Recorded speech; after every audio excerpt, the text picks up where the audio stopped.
दोस्तों, जब कोई दुश्मन अचानक शांति की बात करने लगे, बातचीत के दरवाजे खोल दे और मुस्कुराकर भरोसा दिलाने लगे, तो असली खतरा वहीं से शुरू होता है। इतिहास गवाह है कि युद्ध हमेशा गोलियों से नहीं, बल्कि डिसेप्शन से शुरू होते हैं। आज पेंटागन ने इंडिया चाइना बॉर्डर को लेकर जो वार्निंग दी है, वो सिर्फ एक रिपोर्ट नहीं है, बल्कि एक क्लियर सिग्नल है कि लाइन ऑफ एक्चुअल कंट्रोल पर दिख रही शांति शायद एक इल्यूजन हो सकती है। और ठीक इसी बीच इंडिया और रशिया ने ग्लोबल फाइनेंस में ऐसा मूव चला है जिसने डॉलर सिस्टम की नींव हिला दी है। सवाल यह है, क्या इंडिया एक साथ डिफेंस फ्रंट और फाइनेंशियल फ्रंट दोनों पर गेम बदल रहा है? आज की यह वीडियो उसी हिडन स्ट्रेटेजी को एक्सपोज करने वाली है। कुछ दिन पहले अमेरिका की तरफ से इंडिया चाइना सिचुएशन को लेकर एक रिपोर्ट सामने आई थी, जिस पर चाइनीज मीडिया काफी ज्यादा भड़क गया था। उस वक्त मामला सरफेस पर शांत लगता था, लेकिन अब पेंटागन की तरफ से एक और डिटेल्ड और ज्यादा सीरियस रिपोर्ट पेश की गई है। पेंटागन की वार्निंग साफ कहती है कि एलएसी पर जो काम दिखाई दे रहा है, वो परमानेंट पीस नहीं बल्कि एक स्ट्रेटेजिक डिसेप्शन हो सकता है। अमेरिका के डिफेंस एस्टेब्लिशमेंट का मानना है कि जब कोई एडवर्सरी अचानक डिप्लोमेसी और डायलॉग की भाषा बोलने लगे, तो इसका मतलब यह भी हो सकता है कि वो ग्राउंड पे किसी और तरह की तैयारी कर रहा हो। इस रिपोर्ट में इनडायरेक्टली इंडिया को 1962 की गलती की याद दिलाई गई है, जब भरोसा ज्यादा किया गया और प्रिपरेशंस अधूरी रह गई।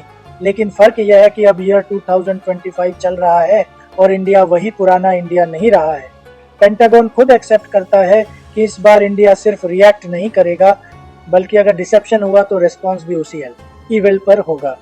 रिपोर्ट यह भी संकेत देती है कि चाइना जानबूझकर बॉर्डर टेंशन को कम दिखाने की कोशिश कर रहा है, ताकि इंडिया की अलर्टनेस थोड़ी लूज पड़े और सही समय पर स्ट्रैटेजिक प्रेशर बनाया जा सके। गलवान इंसिडेंट इसका सबसे बड़ा एग्जाम्पल रहा है, जहां टॉक्स और डिसएंगेजमेंट की बातों के बीच अचानक वायलेंट क्लैश हुआ था। लेकिन इस बार ग्राउंड रियलिटी बिल्कुल बदल चुकी है। लद्दाख में बनी शिनकुल्ला ऑल वेदर टनल इस बदलाव का सबसे बड़ा सिंबल है। लगभग 12,000 फीट की ऊंचाई पर बनी यह टनल अब पूरे साल ऑपरेशनल रहती है। जहां पहले स्नोफॉल के कारण रूट्स बंद हो जाते थे, अब टैंक्स, हैवी व्हीकल्स और लॉजिस्टिक्स सीधे दौलत बेग ओल्डी तक पहुंच रहे हैं, वही एरिया जिसे चाइना स्ट्रेटेजिक वल्नरेबिलिटी मानता है। यह सिर्फ एक टनल नहीं है, बल्कि इंडिया की इंटेंट का मैसेज है। पिछले कुछ सालों में बॉर्डर रोड्स ऑर्गेनाइजेशन ने बॉर्डर इंफ्रास्ट्रक्चर को कंप्लीटली ट्रांसफॉर्म कर दिया है। नई रोड्स, मजबूत ब्रिजेस, हेलीपैड्स और फास्टर कनेक्टिविटी ने इंडियन आर्मी की मोबिलिटी को कई गुना बढ़ा दिया है। अरुणाचल प्रदेश में बनी सेला टनल ने टावांग को ऑल वेदर कनेक्टिविटी दी है, जबकि लेह के पास न्यूमा एयरबेस से फाइटर जेट्स और हेलीकॉप्टर्स कुछ ही मिनट्स में एलएसी तक पहुंच सकते हैं। डिफेंस इंफ्रास्ट्रक्चर में 3D प्रिंटिंग का इस्तेमाल करके बंकर्स और पोस्ट बनाए जा रहे हैं, जिससे कंस्ट्रक्शन स्पीड ड्रामेटिकली बढ़ गई है। चाइना जहां डुअल यूज विलेजेस और सिविलियन कवर के पीछे मिलिट्री प्लानिंग कर रहा है, वहीं इंडिया की स्ट्रेटेजी क्रिस्टल क्लियर है, पीस टॉक्स भी और फुल प्रिपेयरनेस भी। गलवान के बाद डिफेंस बजट में सिग्निफिकेंट इंक्रीज हुआ है और डिसीजन मेकिंग अथॉरिटी अब ज्यादा ग्राउंड कमांडर्स के हाथ में है। पेंटागन की रिपोर्ट इनडायरेक्टली एक्सेप्ट करती है कि इंडिया अब रिएक्टिव पोस्चर में नहीं, बल्कि प्रोएक्टिव डिटरेंस मोड में आ चुका है। अब आते हैं दूसरी बड़ी खबर पर, जो ग्लोबल इकोनॉमी से जुड़ी हुई है। दशकों से इंटरनेशनल ट्रेड में अमेरिकन डॉलर सेंट्रल रोल निभाता आया है, खासकर ऑयल और कमोडिटीज ट्रेड में। लेकिन अब इस डॉलर सेंट्रिक सिस्टम में धीरे धीरे क्रैक्स दिखाई देने लगे हैं। इंडिया और रशिया ने मिलकर एक ऐसा कदम उठाया है जिसने डॉलर मोनोपोली को डायरेक्ट चैलेंज दिया है। रशिया यूक्रेन कॉन्फ्लिक्ट के बाद अमेरिका और यूरोपियन कंट्रीज ने रशिया पर लार्ज स्केल इकोनॉमिक सैंक्शंस लगाए। रशियन बैंक्स को इंटरनेशनल पेमेंट सिस्टम से बाहर कर दिया गया, जिससे डॉलर और यूरो में ट्रांजैक्शंस प्रैक्टिकली डिफिकल्ट हो गए। इसका असर सिर्फ रशिया पर नहीं पड़ा, बल्कि उन सभी देशों पर पड़ा जो रशिया से ट्रेड कर रहे थे।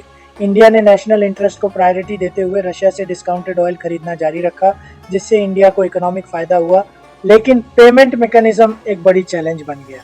कभी पेमेंट दिरहम में करनी पड़ी, कभी युआन में, और कभी कॉम्प्लेक्स बैंकिंग रूट्स अपनाने पड़े। इससे ट्रांजैक्शन टाइम बढ़ा, कॉस्ट बढ़ी और अनसर्टेनिटी बनी रही। अब इंडिया और रशिया ने इस प्रॉब्लम का लॉन्ग टर्म सोल्यूशन निकाल लिया है। दोनों कंट्रीज सीधे रूपी रूबल मैकेनिज्म के जरिए ट्रेड कर रहे हैं, जिसमें डॉलर की कोई रोल नहीं है। इस सिस्टम में रूपी और रूबल की वैल्यू आपस में तय होगी और सेटलमेंट्स लोकल करेंसीज में होंगी। इस पूरे फ्रेमवर्क को रिजर्व बैंक ऑफ इंडिया और रशिया का सेंट्रल बैंक मिलकर इम्प्लीमेंट कर रहे हैं पेमेंट रूल्स, बैंकिंग प्रोसीजर्स और सिक्योरिटी मैकेनिज्म एसएमएस गवर्नमेंट और सेंट्रल बैंक लेवल पर तय किए जा रहे हैं। यानी ये कोई टेम्पररी वर्क अराउंड नहीं है, बल्कि ऑफिशियली अप्रूव्ड फाइनेंशियल स्ट्रेटेजी है। यही रीजन है कि ग्लोबल एनालिस्ट इसे ब्रॉडर डी डॉलराइजेशन ट्रेंड का हिस्सा मान रहे हैं। डॉलर की ताकत हमेशा इसी बिलीफ पर टिकी रही है कि ग्लोबल ट्रेड उसके बिना पॉसिबल नहीं है, खासकर ऑयल ट्रेड में। लेकिन रशिया, चाइना, ईरान और अब इंडिया, रशिया जैसे एग्जांपल्स दिखा रहे हैं कि लोकल करेंसी ट्रेड फीजिबल भी है और सस्टेनेबल भी है। ये डॉलर का ओवरनाइट कोलैप्स नहीं है, लेकिन ये उसकी मोनोपोली को धीरे धीरे डाइल्यूट जरूर कर रहा है। तो दोस्तों, आज की दोनों खबरें एक ही डायरेक्शन में पॉइंट करती हैं। डिफेंस फ्रंट पर डिसेप्शन और प्रिपेयर्डनेस का खेल चल रहा है और फाइनेंस फ्रंट पर डॉलर मोनोपोली को क्वाइटली चैलेंज किया जा रहा है।